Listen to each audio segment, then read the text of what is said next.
All right, this video is going to be on the topic of healthy fast food options. Are they really that healthy?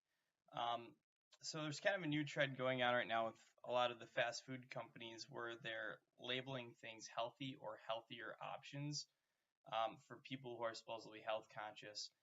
And I'm going to switch the camera up here. And why I picked this topic and why it's related to food ethics is because I think it's one thing to really label a food as healthy when it's kind of misguided or healthier. Because when people see that title, they think, oh, this is a food that's acceptable to eat on a consistent level. Um, and it's also, I picked it personally because being a past personal trainer, wellness coach, weight loss coach, I've seen a lot of clients where they're very easily influenced by wording like that, where they'll say, well, this is healthy. Like, for example, I mean, not pertaining to fast food, they'll say, well, nuts are a healthy snack. And then they don't do portion control. So there's a big issue on that as to what's considered healthy and what's not. And it's not all black and white. Um, and I feel like companies do really take advantage of that. They'll say, well, this is healthy. And the next thing you know, everyone's buying it. And really, it's not that healthy. Um, from what I've been seeing in that, it's more so a lot of it is lower calories, not healthier. And that's a big thing when you look at nutrient density in foods as well.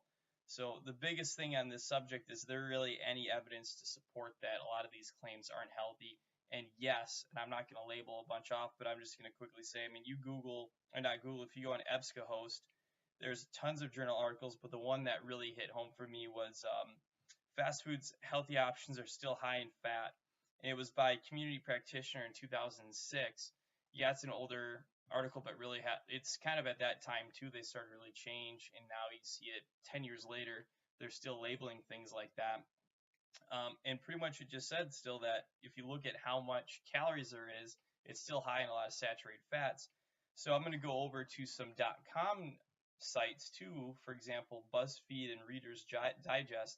So BuzzFeed has an article. It says in 26 fast food lunch items that are actually healthy, and it's kind of funny because the Reddit Digest article, it pretty much has a similar theme, but the exact opposite, saying they're not that healthy.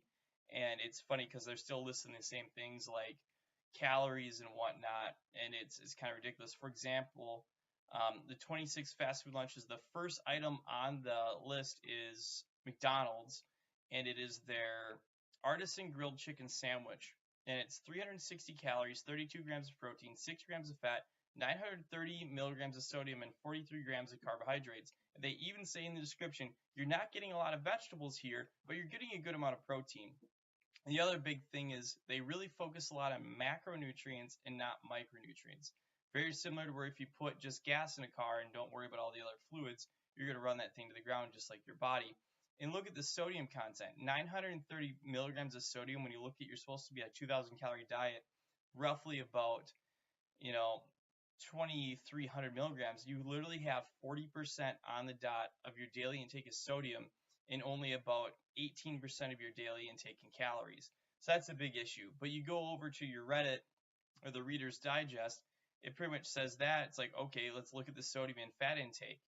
It's completely different flip, but it'll even post some of the same articles. So that being said, my biggest decision on the whole topic is fast food in general is just unhealthy. There are items that are not as unhealthy, not healthier, not as unhealthy. Wording's huge in this. And realistically, if convenience is what you're going for, and in 2016 that is what we're all going for, you really need to consider prepping at home, eating before going out. I know some people that they just go out with the intention of, well, I'm hungry, I have an excuse to go eat now. No, prep ahead of time, eat something. I don't care if you have to bring an apple and a banana or something. Be smart about it because it's also saving you money, but it's saving you a lot of calories.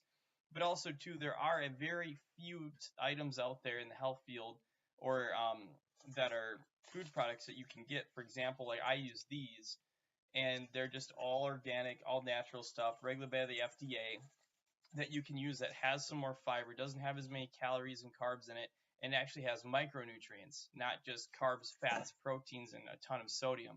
So that's pretty much my decision on it is prep ahead of time, save yourself from spending money on unhealthy foods.